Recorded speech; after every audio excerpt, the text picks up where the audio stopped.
KPM. Hello, Assalamualaikum. Apa khabar penonton setia Didik TV KPM? Bersama saya hari ini, Ifan Syami, saya akan berkongsikan kepada anda bersama dengan guru kita mengenai mata pelajaran reka bentuk grafik digital. Sebelum itu, saya tanyakan kepada anda semua, apa khabar hari ini? Saya mendoakan agar anda dalam keadaan yang baik-baik hendaknya. Okey, kalau anda sudah bersedia, jom kita saksikan terlebih dahulu video profil guru.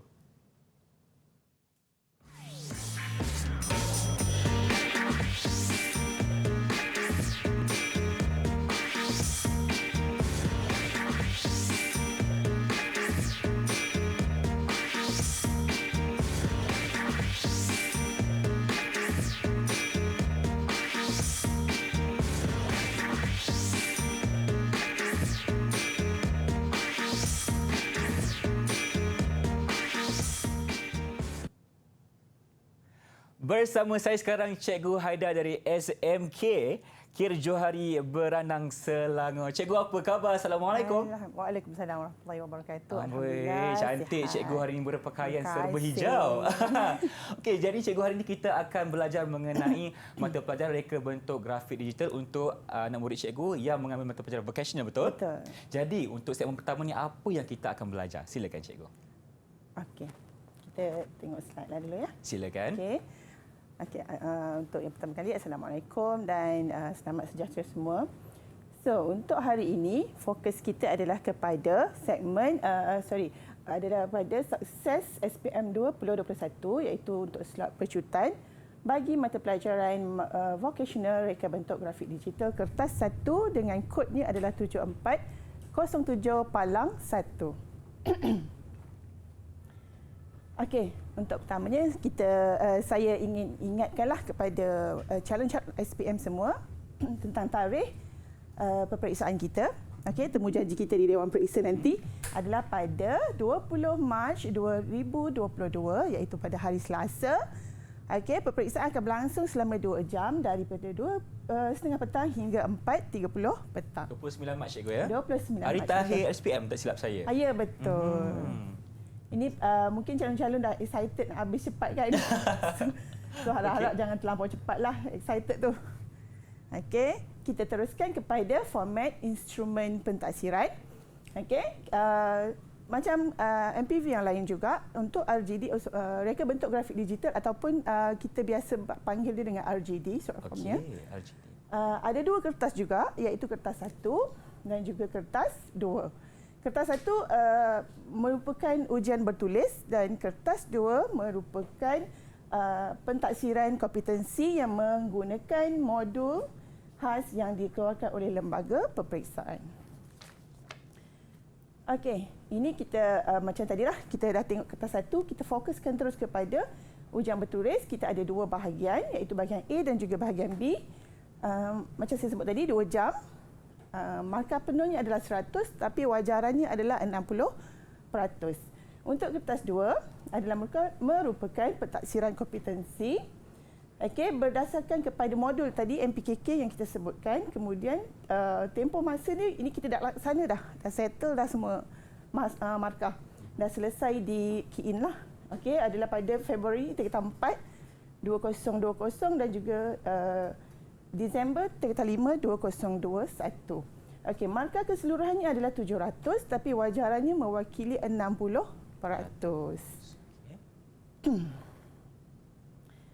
Okey, ini kita fokus terus ke kertas 1, iaitu bahagian A dan juga bahagian B. Bilangan soalannya adalah 15, merupakan soalan-soalan untuk daripada respon terhad dan juga respon terhad saja.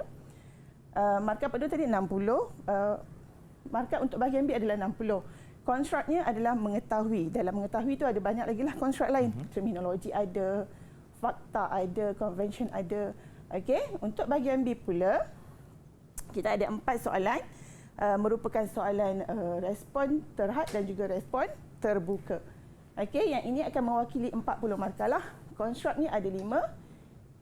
Dan dia akan disoal untuk ke dalam 4 soalan tadi. Okey, untuk aras kesukaran kita masih mengekalkan 5, nisbah 3 dan juga nisbah 2, iaitu 50% aras rendah, 30% aras sederhana dan 2% lagi adalah aras tinggi. Alright. Cakupan konteks melibatkan kesemua standard kandungan dalam di SKP, iaitu tingkatan 4 kita ada 4 modul dan juga tingkatan 5 kita ada 3 modul. Okey, yang ini semua pelajar dah kuasailah harap-harapnya. InsyaAllah. Kita doakan sama-sama, cikgu.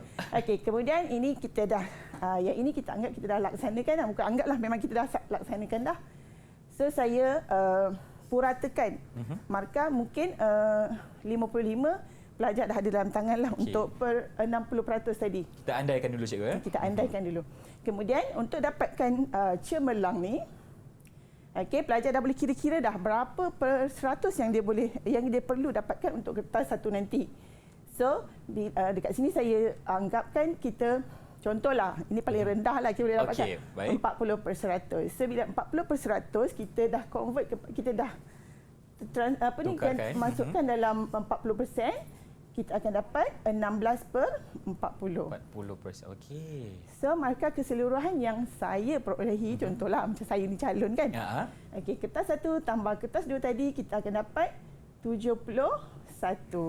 Bila 71, dia dah berada di dalam grade A minus. Ini minimum. Saya tak naklah murid-murid saya nanti target untuk minimum yang ini. Kita harapkan yang lebih cemerlang lah. Okey, itu untuk format untuk kertas 1 lah. Okey, baik cikgu.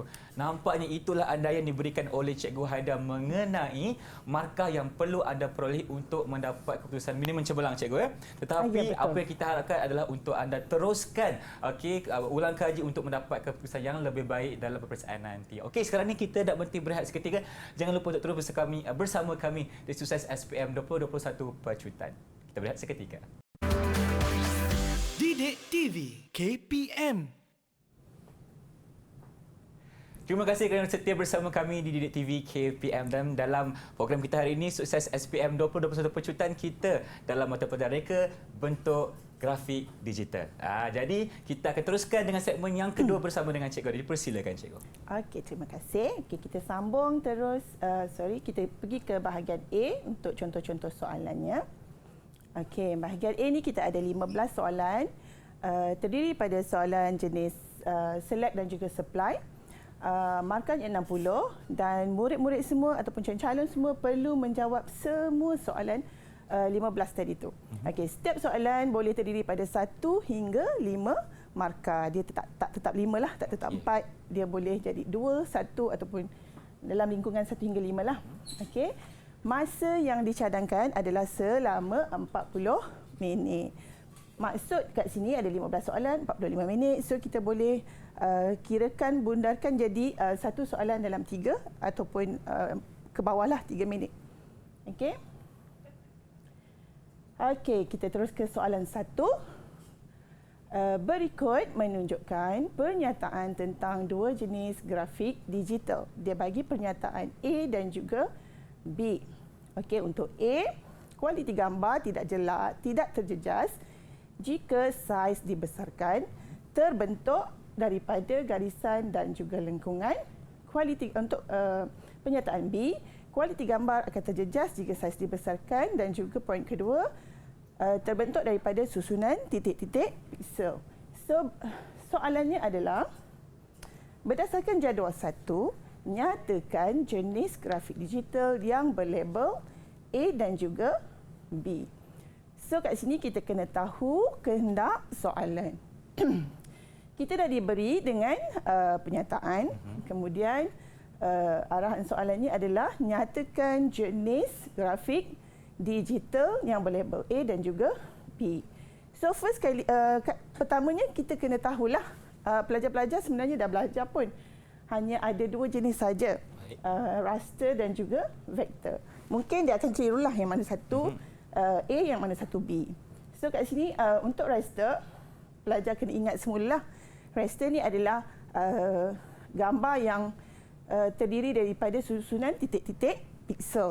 Untuk vektor adalah daripada garisan dan juga lingkungan. So kat situ kita dah boleh terus dapat jawapan. A adalah vektor, B adalah raster. Okey, ini untuk soalan yang mudah lah. Okey, ini soalan 2 markah cikgu ya. Ini soalan 2 markah lah. Okey. Kemudian kita masuk contoh soalan 2. Berikut menunjukkan beberapa contoh karya grafik yang mengaplikasikan skema warna. So kita kena tahulah kena soalan tu dia nak apa. Okey, berdasarkan contoh karya tersebut, dia minta kita padankan contoh karya dengan skema warna yang betul dengan menulis. Okey, dia dah bagi jawapan. So pelajar select saja. Monokromatik ataupun analog. Okey. Kita tengok. Okey, arahannya adalah padankan dengan menulis kat sini menulis menulis. Kata kuncinya adalah kata menulis. Menulis semula. Okey. So dekat sini, okey saya bagi contoh roda warna lah. Dia nak monokromatik dan juga analog. So pelajar kena faham apa dia monokromatik dan juga apa dia analog. So kalau kita ada roda warna kat sini, analog adalah warna yang bersebelahan. Okey, dia bersebelahan, tak jauh. Dia ambil 3 ataupun 4 jarak lah. Okey, monokromatik adalah warna, terminologi ni. Dia daripada ni lah, ada tambah putih, ada tambah kelabu dan juga tambah hitam. Itu monokromatik. So kat sini kita dah boleh dah detect dia kan. Kita dah boleh dah dapat jawapan kat situ kan. So yang bersebelahan warna, sebab kat sini dia ada kuning, hijau dan juga orange sikit, kuning, betul, ada jingga hijau, di situ. jingga sikit kan. Okey, yang sini pula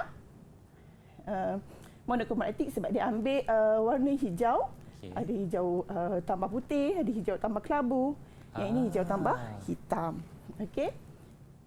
So yang ini analog. Sebab apa? Sebab dia ada warna, kat sini dia ambil yang sebelah-sebelah aja. Yes, yang bersebelahan itu adalah analog.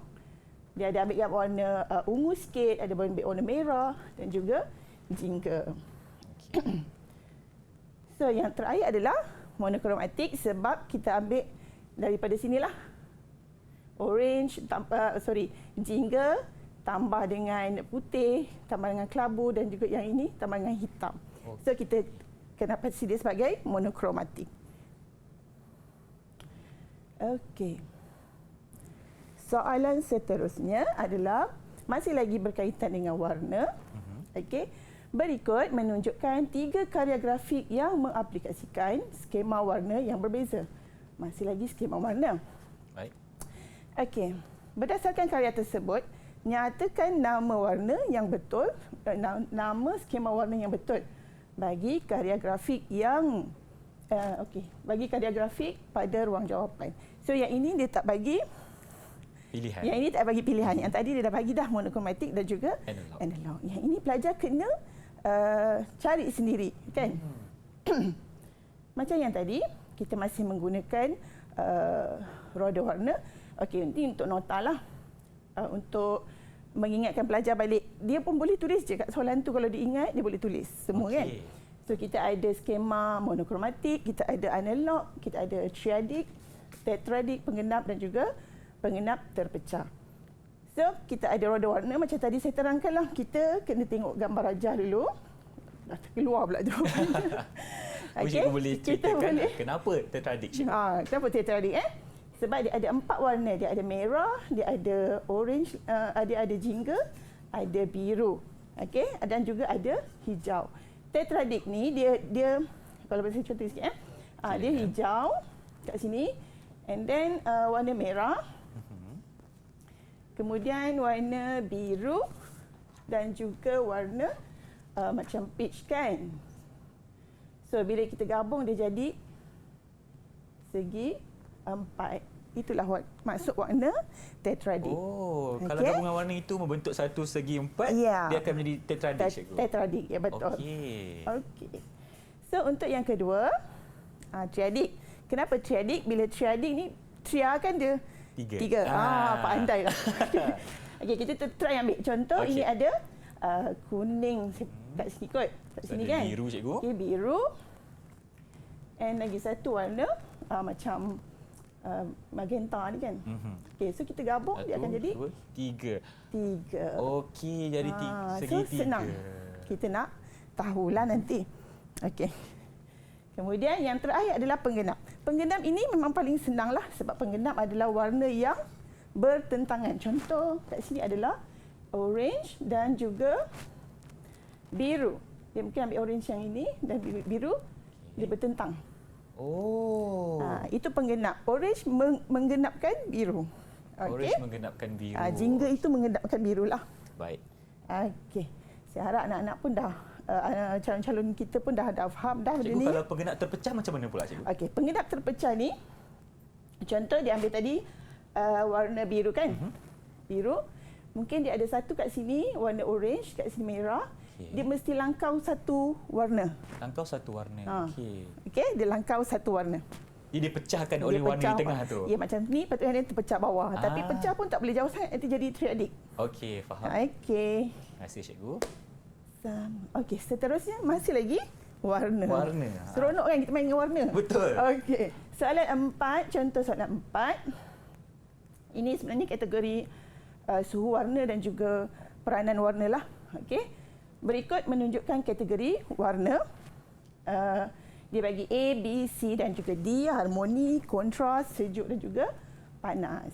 Berdasarkan kategori warna tersebut, padankan kategori warna dengan karya yang betul dan dia perlu menulis A, B, C dan D dalam ruang jawapan. Okey, kita tengok. Dia dah bagi harmoni semua tu, kemudian arahannya adalah padankan dengan menulis A, B, C dan juga D. Okey, so kat sini kita kena tahu yang inilah yang berkaitan lah. So, murid ataupun calon kena tahu yang mana satu warna sejuk dan yang mana satu warna panas. Macam tadi roda warna kita dah ingat, pelajar murid-murid semua dah ingat kedudukan warna pada roda warna, dia boleh terus dia bagi dua, yang mana panas dan juga yang mana sejuk. So panas biasanya melibatkan merah sampai warna ke hijau muda. Hijau muda. Okey. Warna sejuk adalah daripada warna pink, merah jambu hingga ke hijau. Okey. So kat sini dah boleh lah kita detect, kita kenal pasti kan. Yang pertama tu adalah warna sejuk sebab dia menggunakan warna-warna biru. Sebab warna harmoni adalah warna yang bersebelahan ya. Warna bersebelahan itu warna harmoni. Kontra adalah warna yang bertentangan. Okey, ini bertentang macam tu. Itu warna kontra. Okey, yang kedua adalah harmoni sebab dia menggunakan warna hijau, ada warna kuning. Sebab dia bersebelahan. Walaupun warna dia panas, tapi dia bersebelahan. Okay, so, dia masih kategori harmoni. Kemudian ada warna kontra iaitu merah dan juga hijau. Okay, sebab dia bertentangan, cikgu ya? Yang last adalah warna panas. Dia menggunakan warna-warna panas lah. Merah, orange kan. Semua ada kat situ. Okey, kita teruskan. Okey, ini dah masuk ke topik tipografi. Okey, contoh soalan kelima adalah berikut menunjukkan contoh muka type. Ini adalah muka type lah. Ataupun orang sekarang panggil font lah. Okey. Berdasarkan contoh tersebut, kelaskan muka type mengikut jenisnya dengan menulis A, B dan C pada ruang jawapan. Inilah ruang jawapan. So, kita tengok. Okey, kita dah diberi muka type. Kemudian arahan soalan padankanlah dengan menulis A, B, C dan juga D. So kita sebelum tu sebenarnya untuk jenis font ni yang paling sukar untuk calon-calon nak bezakan adalah dekoratif dan juga skrip dan kaligrafi. Kenapa susah sangat cikgu kita nak Sebab dia bezakan? Kalau macam serif dan sans serif senang je. Serif itu tak ada ekor. Berekor. Okey. Sans serif tidak berekor sebab sans tu maksudnya tidak. Sans tidak. Okey. Faham. So pelajar memang murid dah faham dah. Sekarang ni macam calon-calon sekolah saya lah. Dia memang ada masalah untuk kenal pasti yang ini. Kan? So kita tengok jawapan terus. Yang ini pun saya dah bagi nota kan. Dekoratif dia ada hiasan pada muka type. Ada hiasan, okey. So kalau kita tengok kat sini jawapan dia ada dekoratif tu untuk A dan juga D. Kan? Dia ada. Ni kan virus sekarang kan. Kalau yang itu kayu cikgu Yes, kayu. Kemudian ada skrip dan kaligrafi adalah B dan juga C. Sebab dia berasaskan tulisan tangan lah. Macam kaligrafi kan. Baik. Alright. Soalan ke-6 berkenaan dengan fotografi. Okey, kita ada fotografi, tema dia adalah portrait. Okey, portrait ni gambar manusia lah. Okey, yang ini dia adalah soalan untuk tandakan betul dan juga salah. Okey, so kini kita tengok dia punya analisis soalan kita. Okey. Kita lanjut. Okey, so bila melibatkan fotografi, kita kena fahamlah tentang ISO ni. Segitiga exposure triangle tu. Okey. Yang ini adalah berkaitan dengan tema portrait punya penetapan pada kamera. Okey, untuk ambil gambar portrait, bahagian belakangnya adalah carbo, aperture-nya mesti bukaannya besar. Contoh adalah f1.4. Bila yang ini kecil, maksudnya bukaan aperture tu besar. Okey, untuk shutter speed pula kita ambil yang paling minimum sebab dia berada di luar. Contohnya ini adalah bacaan untuk shutter speed lah. Untuk ISO, sebab kita berada di luar, kita gunakan yang paling rendah. So, jawapan kat sini adalah betul. Sebab kita berada di luar, cikgu. Sebab gambar tu ada kat luar kan. Kemudian, dia tidak menggunakan shutter speed yang tinggi dan dia menggunakan aperture yang rendah lah, bacaan nilai. So, pelajar kena tahu bacaan nilai ni, bukan bukaan. Kalau bukaan kecil, kat sini dah jadi salah lah. Dia akan jadi tinggi, cikgu H tu. Faham? Faham Okey. Seterusnya adalah soalan 7. Ini berkaitan dengan bahan promosi pengiklanan. Okey, kat sini adalah soalan bentuk supply. Murid diminta untuk menyatakan sahaja nama setiap bahan promosi yang diberikan. Okey. Kat sini saya tekankan contoh ini sebab kita tengok jawapan teruslah. Baik. Okey, biasanya murid ataupun calon dia akan keliru, yang ini dia akan kata poster. Okey. Kalau segi pandang memang macam poster, cikgu. Poster kan. Poster biasa kita dapat kat mana? Kita dapat tempat-tempat yang senang orang tengok, lepas tu terus dia faham kan? Di tempat awam selalunya. Tempat awam lah. Macam risalah, dia akan ada teks lebih sikit. Okey. Sebab memang orang akan bagi kat kita direct secara terus dan kita baca. Kalau poster tu kita naik kereta pun kita boleh tengok dan kita faham. Oh, poster tu mengenai apa, betul tak? Betul. Okey, yang ini adalah risalah memang sebab untuk kita baca. Kita dapat. So itulah beza dia. Okey, sebab tu saya bagikan contoh ni lah sebab untuk mungkin calon-calon kat luar sana pun keliru kan. Okey. Soalan 8 kita dah masuk sedikit perisian.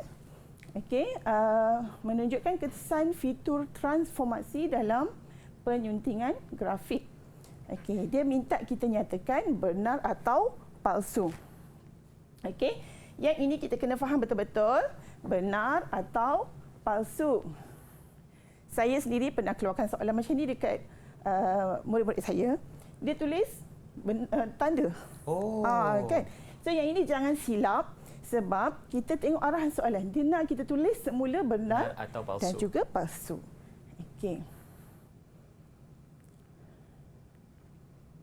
Okey. Yang inilah kita tekankan kan arahan soalan. So jawapan untuk yang ini nanti saya akan terangkan dekat dia punya. Okey. Ada sedikit nota. Saya rasa calon-calon tak ada masalah untuk perspektif dan juga rotate. Sebab kita dah tahu dah rotate tu adalah putaran.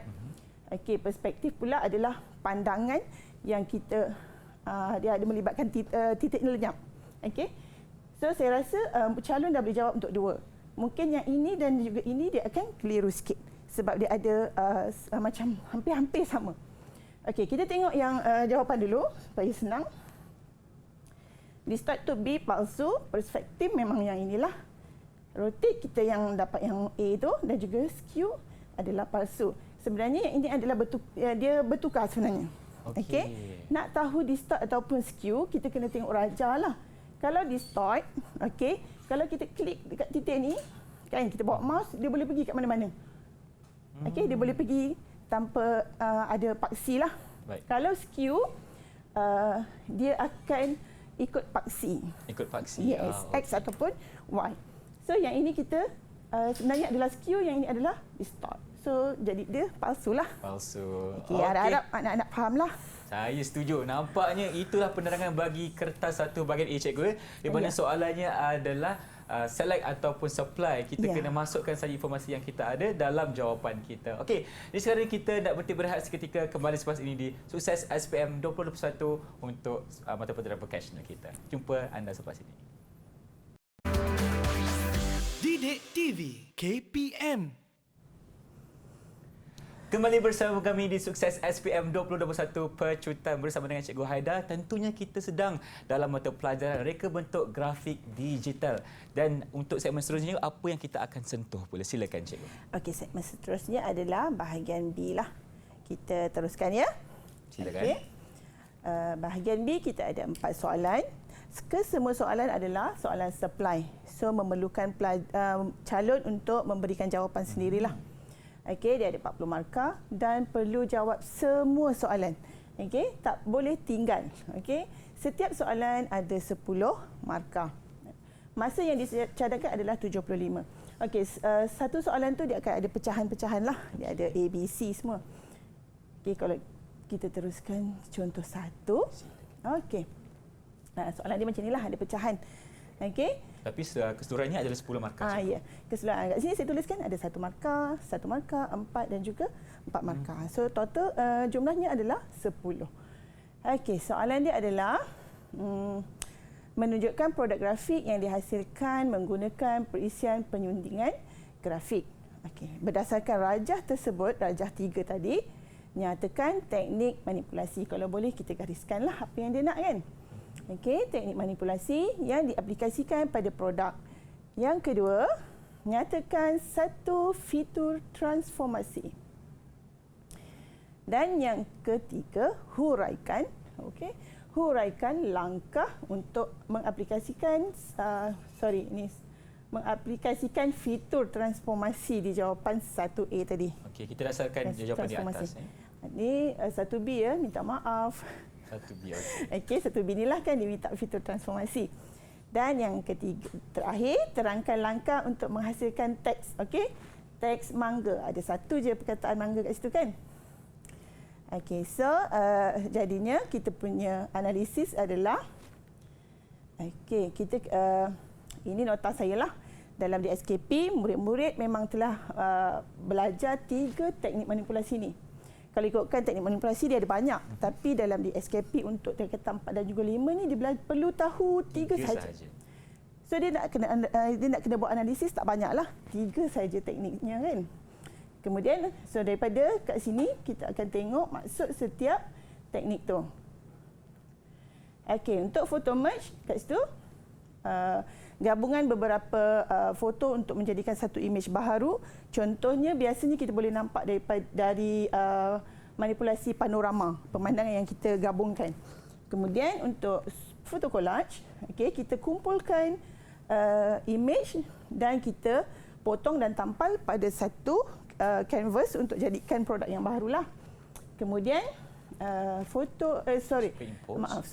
superimpose, okey, menambah imej lain ataupun kita buang imej yang sedia ada untuk kita bagi satu kesan yang baru.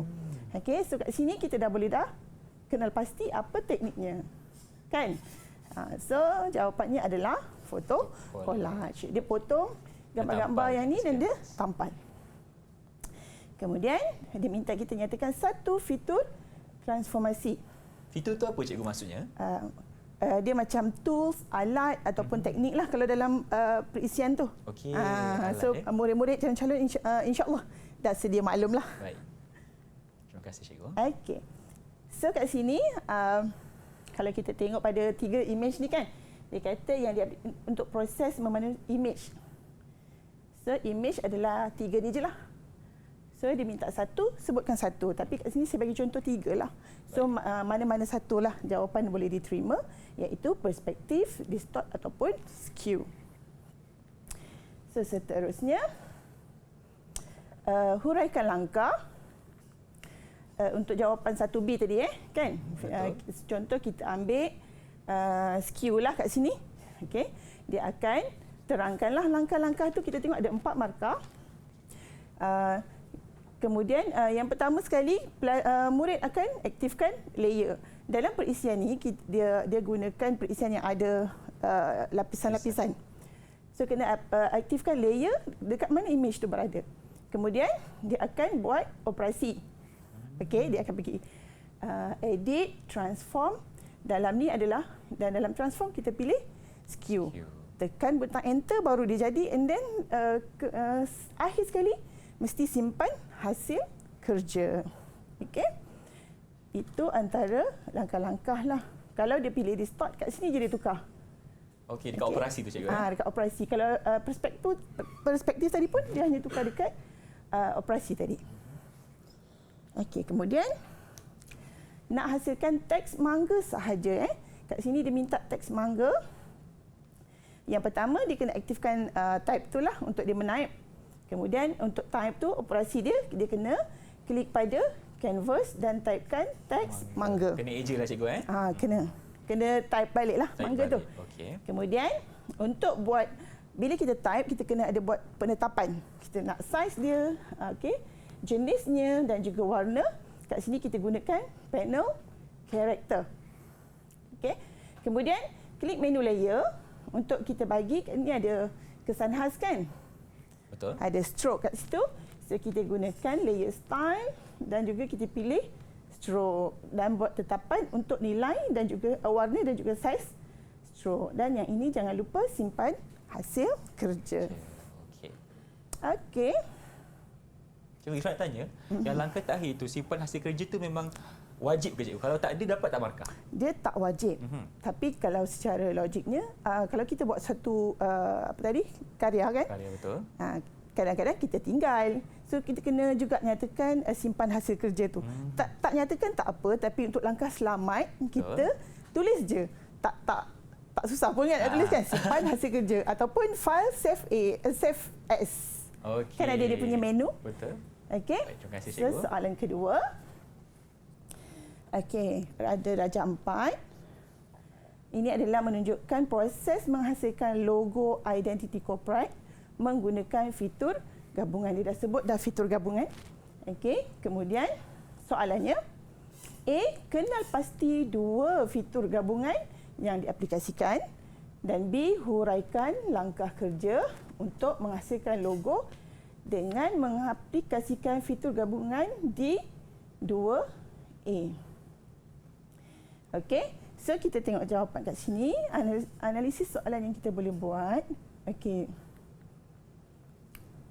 Okey, kat sini dua fitur gabungan tadi, kita ada rajah ni kan. Bila gabung dia mesti ada dua, sekurang-kurangnya dua objek lah.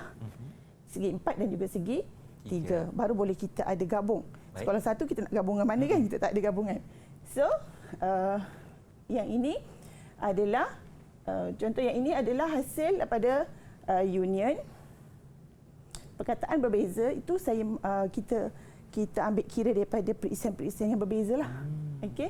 Union ada unite ataupun pelajar calon cuma menyatakan penggabungan dan juga pencantuman. Itu pun boleh diterima. Okey, kemudian yang kedua, kita tengok rajah kedua, dia ada pengurangan kan kat sini. Daripada sini. So kita panggil punch ataupun minus, pengurangan atau juga pemotongan. Dan juga divide pun boleh kita pakai sebab bila divide, semua garis-garisan ni akan menjadi satu part. So kita boleh buang yang mana kita tak nak. Okey. Faham.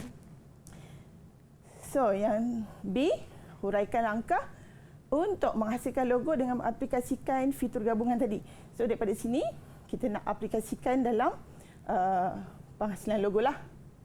Okey, 8 markah besar kan? Betul. So bila ada 8 markah, point tu kena bersesuaian lah. Okey. Kita ada yang pertama, kita kena hasilkan dua objek ni. Bentuk, okey. Yang inilah. Kemudian kita nak buat yang pertama ini adalah untuk segi 4. Maafkan saya. Okey, untuk yang ketiga kita nak buat segi 3. Kita kena tetapkan dia punya side dia 3 saja. Bila guna polygon tool ni dia banyak, boleh pilih banyak side lah. Kemudian kita buatkan operasi tadi untuk dua-dua. Union dan juga punch. Kemudian kat sini warnanya dah berubah, betul? So kita gunakan inspector fill untuk ubah warna putih kepada warna hitam. Alright. Kemudian, okey, ini tadi kita dah buat dah. Kemudian kita kena susunlah kedudukan. Macam ni kalau kita biarkan kat sini jauh kan. Betul. So dia minta kita hasilkan logo ini. So kita kena gunakan pointer tool untuk kita laraskan kedudukan ni lah. Menjadi logo seperti dalam Raja. Dan ini jangan lupa juga. Okey. Kan? Tak sekali kita kena simpan hasil kerja. Ya, simpan hasil kerja. Okey, yang ini contoh 3 berkaitan juga dengan bahan promosi. Yang ini kalau tengok kat sini dia adalah merupakan soalan untuk kita membuat analisis, cari kekurangan dan juga kita buat penambahbaikan. Okey. So kena pasti 4 kelemahan kat sini, 4 markah Kemudian dia minta pilih 3 kelemahan, ada 4, dia minta 3 saja, terangkan dan macam mana kelemahan ini diolah untuk jadi lebih berkesan. Okey. Kat sini kita tengok kan macam ni adalah gegantung untuk promosi. Kalau betul-betul ada pun saya risaulah ada tak pembeli nanti kan. Saya kalau tengok macam ni saya Kan? tak akan beli saya rasa. Sebab ada lagi yang benda kita boleh tambah baik. Betul. Sebab tu kita minta dia senaraikan 4 kelemahan saja. Okey, 4 kelemahan. Dah nyatakan saja apa yang tak kena dengan dengan apa ni? Gegantung ni. Okey, antara cadangan soalan yang saya, jawapan yang saya cadangkan adalah susun aturnya. Okey, susun atur ni keseluruhanlah kurang menarik. Tu je, nyatakan itu saja. Saya setuju. Penggunaan font yang kurang sesuai. Font ni nampak tak? Tak nampak, cikgu. Tak nampak kan? Dan juga harga. Dia macam tenggelam, betul? Betul. So kita font yang kurang menarik lah. Baik. Kemudian saiz bagi promosi yang sangat kecil. Mana promosinya cikgu? Ni. Dia nak buat promosi tapi dia tak nampakkan promosi tu. Okey, kemudian font ataupun teks kurang menyelah. Macam inilah. Warna sepatutnya kita kena kontra kan. Tadi kan kita dah belajar tentang warna, kita kena tahu cara nak menegaskan sesuatu teks. Okey. Kemudian penggunaan imej latar belakang yang mengganggu. Saya rasa dia agak mengganggu sebab dia menenggelamkan imej-imej ni semua. Makanan tu betul. Kan. So cara untuk kita mengatasi ini antara cadangan jawapannya lah. Okey, susun tu macam mana kita nak menarikkan dia?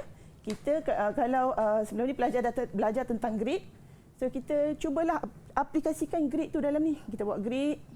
So kat mana gambar nak cantik, kat persilangan ni ke kan? Okey, kemudian penggunaan font yang kurang menarik, kita ubah yang ini. Tebalkan dia ke? Okey, macam ni kita tebalkan dan juga besarkan saiz. Nak kena bagi contoh cikgu font apa yang sesuai ke tak perlu? Kalau tak perlu pun tak apa.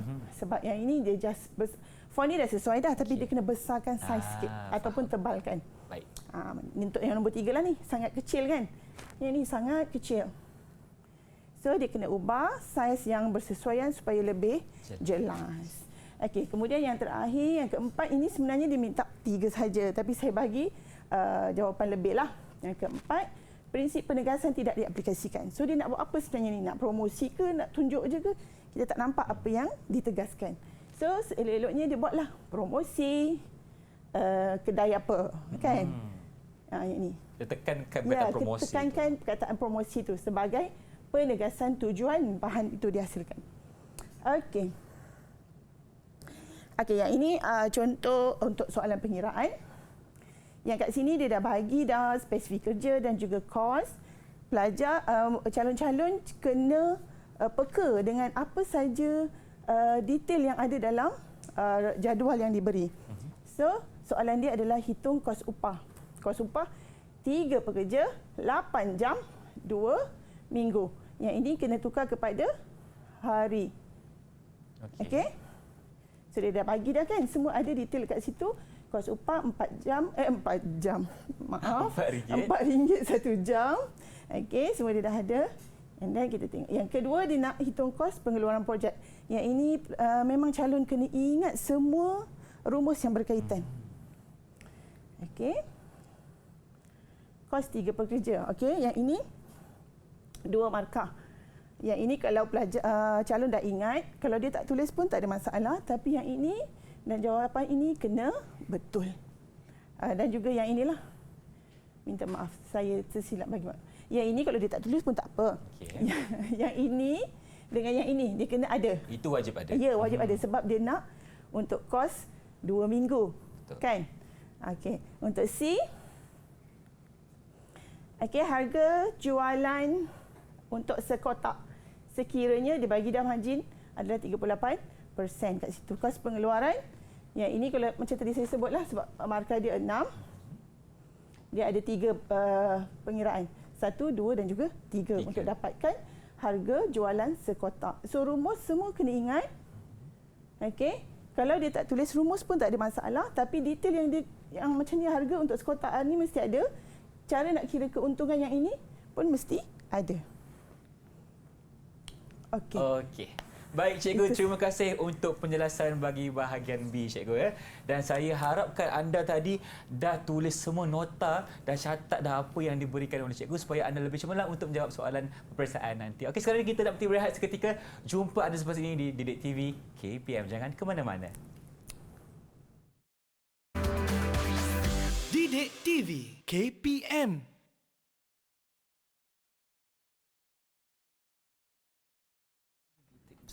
Baca sikit kot.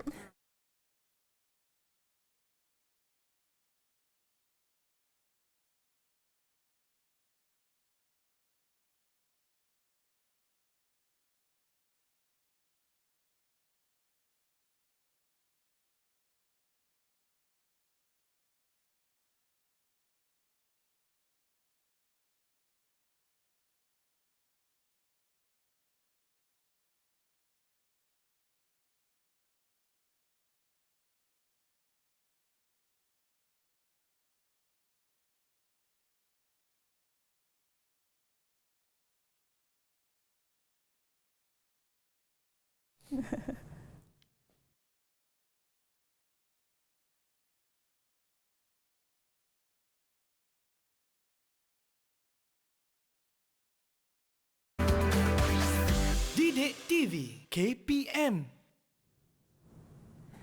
Bertemu kembali kita di Sukses SPM 2021 Pecutan. Dan untuk segmen kali ini, Cikgu Haida akan membicarakan mengenai tips untuk anda menjawab peperiksaan ini dengan lebih cemerlang. Jadi cikgu, apa kata kita mulakan sekarang? Okey, terima kasih Fan. So kita sambung. Okey, untuk bahagian ini, segmen ini saya akan kongsikanlah sedikit tentang yang pertama kata kerja yang terlibat dalam soalan-soalan untuk bahagian B dan juga tips-tips ringkaslah. Okey, ciri-ciri jawapan untuk soalan bahagian B adalah ringkas dan juga spesifik. Tak perlukan ayat yang panjang berjela. Okey, senang untuk kita faham dan juga pemeriksa. Yang penting kita nak ambil hati pemeriksa kan. Setuju. So saya sebagai cikgu pun kalau saya tanda kertas calon murid-murid saya nak yang ringkas dan padat. Maksudnya tak perlu panjang-panjang. Tak perlu ayat bunga-bunga cikgu. Ya, perlu. Baik. Okey, kemudian untuk soalan langkah kerja, okey. Calon-calon digalakkan untuk memulakan ayat tu dengan kata kerja. Tool yang digunakan, kemudian operasi yang dilaksanakan dan juga tetapan yang dibuat. Okey, sebagai contoh. Oh, tak ada contoh. Okey, tak apa, kita teruskan. Okey, ini contoh untuk kata kerja soalan bahagian B lah. Okey, contoh kata kerjanya adalah nyatakan ataupun senaraikan. Okey. Cukup untuk calon sekadar menyenaraikan sahaja. Tulis saja satu. Kalau satulah perkataannya. Okey, ataupun kalau dia nak sedapkan ayat sikit, dia boleh tambahlah frasa ataupun ayat-ayat yang ringkas. Okay? Bukannya macam saya di sini ingin menyatakan bahawa tak payah. Tak perlu. Tak perlu. Okey. Ditulis dalam satu ayat. Okey, ini contoh. Okey, susun. Contoh dia nak buatkan tadi kata kerja tadi kan, susun. Apa kata kerjanya? Susun. Kemudian digunakan font apa? Dia just nyatalah. Nyatakan kalau nak jaga kelemahan, nyatakan apa yang lemah, di mana yang lemah. Itulah. Okey. Kemudian contoh kata kerja lagi kat sini pula adalah terangkan ataupun jelaskan. Yang ini perlukan sedikit huraian. Huraian berserta dengan alasan lah. Okey. Boleh buat dalam 2 ayat ataupun 1 ayat tapi merangkumi semua kata kunci. Alright. Contohnya macam ni lah. Okey. Nyatakan ataupun jelaskan. Dia nyatakan satu fakta Dan satu lagi adalah huraian. Okey, ada fakta dan juga ada huraian. Okey, yang ketiga seterusnya huraikan. Okey, huraikan ini lebih kepada untuk langkah kerja. Biasa langkah kerja dalam bayan B lah. Okey, yang ini yang saya katakan pada yang tadi ni, kena ada kata kerja, tool yang digunakan. Okey, kita tengok contohlah, senang. Okey, kat sini kata kerjanya adalah klik. Tool dia adalah rectangle tool ni untuk apa? Kemudian operasinya, contoh polygon ni kan kita nak buat segitiga, kita kena tentukan side dia tadi berapa. Okey, dan tetapan yang dibuat untuk buat apa? Hasilkan 2 segi 3. Maksudnya adalah. Mungkin kat sini ada yang tak ada kat sini kan, tapi sepatutnya macam itulah. Patutnya ada 4 perkara itu. Kata kerja, sebaik-baiknya lah. Sebaik-baiknya. Maksudnya juga bila kita nak ambil hati pemeriksa. Ya, betul. Jadi bagi jawapan yang ringkas dan padat. Betul. Setuju. Okey, contoh fokus soalan. Ini daripada modul 1 sampai modul 7. Okey, kalau boleh belajar kuasai semua. Okey, biasanya soalan akan dalam bentuk untuk cara ataupun kaedah. Kemudian teknik yang terlibatlah, gabungan, transformasi, elemen dan juga prinsip rekaan. Yang ini teori yang melibatkan warna, skema dan juga terminologi. Okey, dan yang ini adalah soalan-soalan yang berkaitan dengan tema. Okey, so di sini saya sarankan murid-murid supaya peka dengan isu-isu semasa lah. Peka dengan isu semasa. Sebab mungkin ada salah satu soalannya memerlukan lakaran yang melibatkan isu-isu tertentu lah. Macam itulah tu kat sini saya masukkan tema. Tema tertentu. Okay. Maknanya jangan kena peka dengan keadaan semasa. Ya, betul. Kena sesuaikan. Okey. Yang ini adalah pesanan ringkas. Sikit je ringkas kan, so sikit je lah. Ya, apa tu pesanan ringkas tu, cikgu? Okey, yang pertama sekali, saya harap murid-murid dan calon-calon RGD di luar sana dapat baca soalan dengan betul, fahami ataupun kenal pasti kehendak soalan, kemudian jawapan tu perlu ditulis dalam ruang yang disediakan. Dia akan ada nyatakan kat situ ruang jawapan. So kat situlah jawapan perlu dinyatakan. Jangan letak tempat lain. Ya. Kalau dia jawab betul tapi di tempat lain, macam manalah pemeriksa itu nak tanda, betul tak? Okey. Kemudian yang ini berkaitan dengan pengiraan tadilah. Ingat semua formula-formula yang berkaitan. Kos pengeluaran, kos upah, sebab untuk yang subjek ini sikit je. Untuk pengiraan ni di bawah modul 7, keusahawanan. Baik. Okey, kemudian yang ini pentinglah untuk membantu kita dapat idea menjawab soalan, sebab yang ini kita dah laksanakan di makmal grafik kita lah. Dah selesai dah kan ini, cikgu? Ya, yang ini dah selesai. Ini kertas 2. Tapi langkah yang calon laksana tu yang lalui itu adalah boleh membantu dia untuk menjawab soalan-soalan lah. Bahagian B terutamanya yang melibatkan langkah kerja, semua itulah.